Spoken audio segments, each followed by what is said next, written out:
నమస్తే. సమ్మర్ వచ్చేసింది కదండి. నిమ్మకాయల ప్రైస్ కూడా ఎక్కువగా ఉంటుంది. చాలా నిమ్మకాయలు తెచ్చుకున్నప్పుడు అవి త్వరగా పండుబారిపోకుండా ఉండాలంటే ఇలా ఏదైనా ఒక ప్లాస్టిక్ బాక్స్లో కానీ గాజు సీసాలో ఈ నిమ్మకాయలన్నిటినీ కూడా వేసేసి దాంట్లో ఫుల్గా వాటర్ని నింపేసేయండి.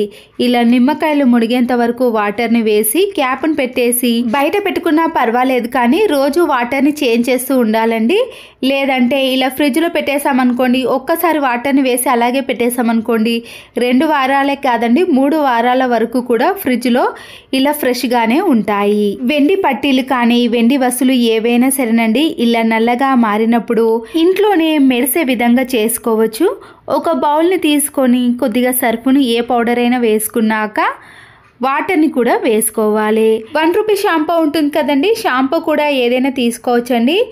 సగానికి వేసుకున్నాక దీంట్లో వెండి వస్తువులను వేసి కొద్దిగా అటు ఇటు తిప్పేసిన తర్వాత ఒక 10 మినిట్స్ పాటు అలాగే ఉంచేసేయండి. చూసారు కదండి, బ్రష్తో రాయకపోయినా పట్టీలు అనేవి కొద్దిగా మెరుస్తున్నాయి కదా.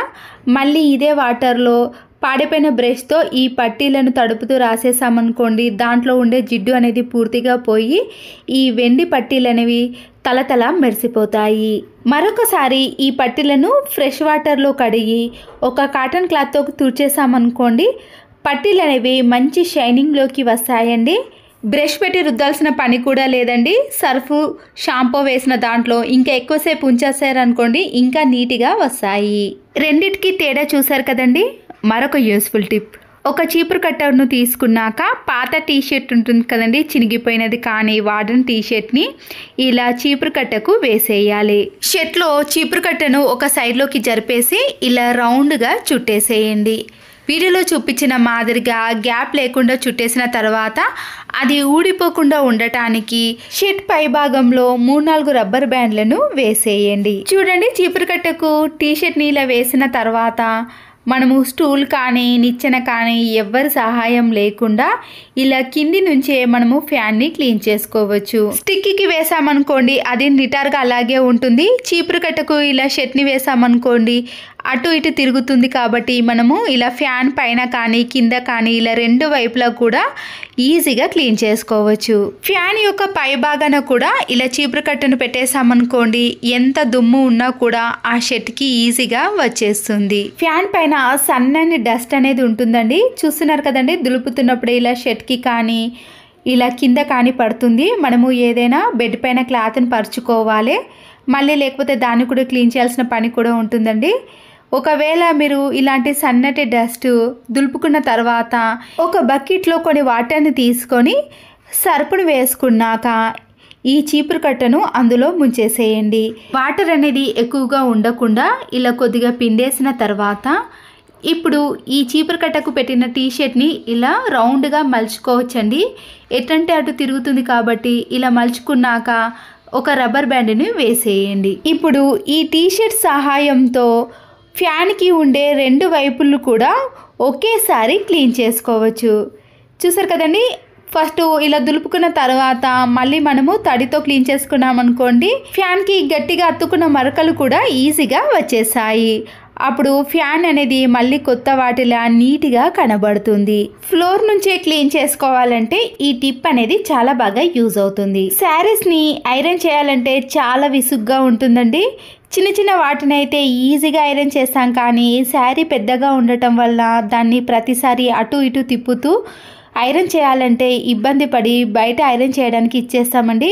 అలా డబ్బులు వేస్ట్ చేయకుండా ఇంట్లోనే శారీస్ని కూడా ఎలా ఐరన్ చేసుకోవాలి అంటే, ముందుగా మనము ఫాల్ కింది భాగం ఉంటుంది కదండి, వాటిని ముందుగా ఐరన్ చేయాలి. అయితే ఐరన్ చేసే ముందు పక్కనున్న ఏదైనా మామూలు క్లాత్ కొద్దిగా వేడైందా లేదా చెక్ చేసుకోవాలండి. ఎందుకంటే కొన్ని శారీస్ అనేవి ఎక్కువగా హీట్ చేయటం వలన ముడుచుకుపోతాయి, అప్పుడు శారీస్ అనేవి పాడైపోతాయి కదా. ఇలా చెక్ చేసుకున్నాక ముందుగా ఫాల్ని కానీ అంచులను కానీ ఐరన్ చేసుకోవాలి. ఆ తర్వాత శారీని ఇలా 2 మడతలు 4 మడతలు మలుచుకుంటూ ఐరన్ చేసామనుకోండి, శారీ ఎంత పెద్దగా ఉన్నా కూడా విసుగు రాకుండా మనము షర్ట్స్ని ప్యాంట్స్ని ఐరన్ చేసిన మాదిరిగానే అనిపిస్తుంది.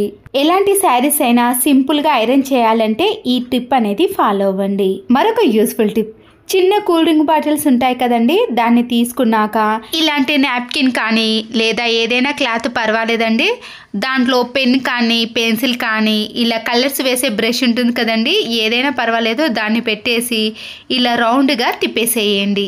ఇప్పుడు దీన్ని వాటర్ బాటిల్ యొక్క లోపల పెట్టేసి చివరి భాగం ఉంటుంది కదండి, ఆ మిగిలిన పోయిన భాగాన్ని ఇలా రౌండ్గా చేసి ఊడిపోకుండా ఉండటానికి ఒక రబ్బర్ బ్యాండ్ని వేసేయండి. దీనికోసం ఇంత కష్టపడాలా అనుకుంటున్నారా? అవునండి, స్విచ్ బోర్డ్స్ని క్లీన్ చేసేటప్పుడు తడి చేతులతో క్లీన్ చేసామనుకోండి షాక్ తగులుతుంది కదా, ఇలా ప్లాస్టిక్ బాటిల్తో మనము తడితో క్లీన్ చేసినా కూడా షాక్ కుట్టకుండా ఉంటుంది. స్విచ్ బోర్డ్కి గట్టిగా అతుక్కున్న మరకలైతే పొడి క్లాత్తో క్లీన్ చేయలేమండి. ఇలా సోప్ని కానీ ఏదైనా లిక్విడ్ని వేసేసి అప్పుడు మనము ఈ బాటిల్ సహాయంతో స్విచ్ బోర్డ్స్ని అన్నిటినీ కూడా క్లీన్ చేసినా కూడా మనకి షాక్ అనేది అస్సలకే తగలదండి. అప్పుడు ఎన్ని స్విచ్ బోర్డ్స్ అయినా ఇలా ప్లాస్టిక్ బాటిల్తో నీట్గా క్లీన్ చేసుకోవచ్చు. చూడండి స్విచ్ బోర్డ్స్ అనేవి ఎంత నీట్గా క్లీన్గా కొత్త దానిలా కనబడుతున్నాయి. తర్వాత ఈ క్లాత్ని మనం క్లీన్ చేసుకుంటే సరిపోతుంది. ప్రెషర్ కుక్కర్ వాడే వాళ్ళకైతే ఈ టిప్ చాలా బాగా యూజ్ అవుతుందండి. మనము దీంట్లో రైస్ వండుకున్నా కానీ లేదా పప్పు ఉడికించుకునేటప్పుడు విజిల్ పైనుంచి వాటర్ కానీ దాంట్లో ఉండే పప్పు అనేది బయటికి వచ్చేస్తుందండి. అప్పుడు స్టవ్ పైన పడి దాన్ని క్లీన్ చేసుకోవాలి, ప్రెషర్ కుక్కర్ని రుద్ది కడగాల్సిన పని కూడా ఉంటుంది కదా. దీనికోసం మనం ముందుగానే దీంట్లో రైస్ వండుకున్నా కానీ పప్పు ఉడికించుకునే ముందు వంట నూనెను ఇలాంటి బ్రష్కి కొద్దిగా అప్లై చేసి ప్రెషర్ కుక్కర్ యొక్క అడుగు భాగాన ప్రెషర్ కుక్కర్ యొక్క మూతకు ఇలా అప్లై చేసామనుకోండి, విజిల్ ఎన్ని వచ్చినా కానీ దాంట్లో ఉండే వాటర్ అనేవి బయటికి రాకుండా ఉంటాయి.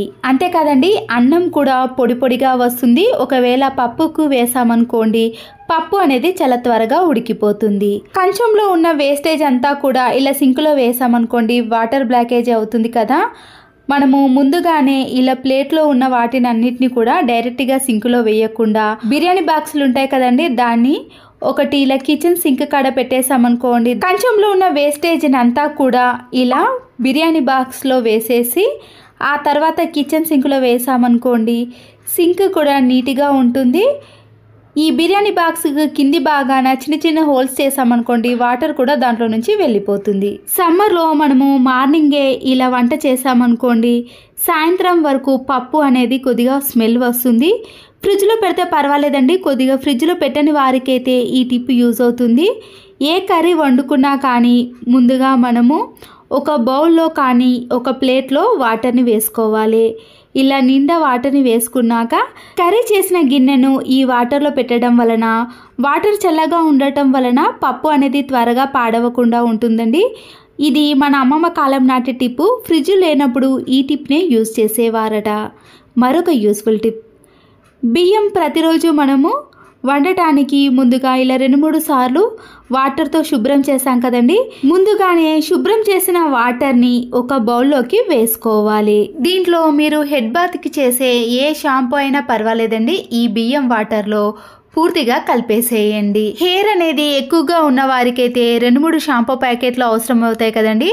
నేనైతే ఇక్కడ 2 షాంపూ ప్యాకెట్లను ఈ బియ్యం వాటర్లో కలిపేశాను. ఒకవేళ అన్నం వండేటప్పుడు మధ్యలో గంజి వారుస్తారు కదండి, ఆ గంజి అయినా పర్వాలేదండి, ఇంకా బెస్ట్గా ఉంటుంది.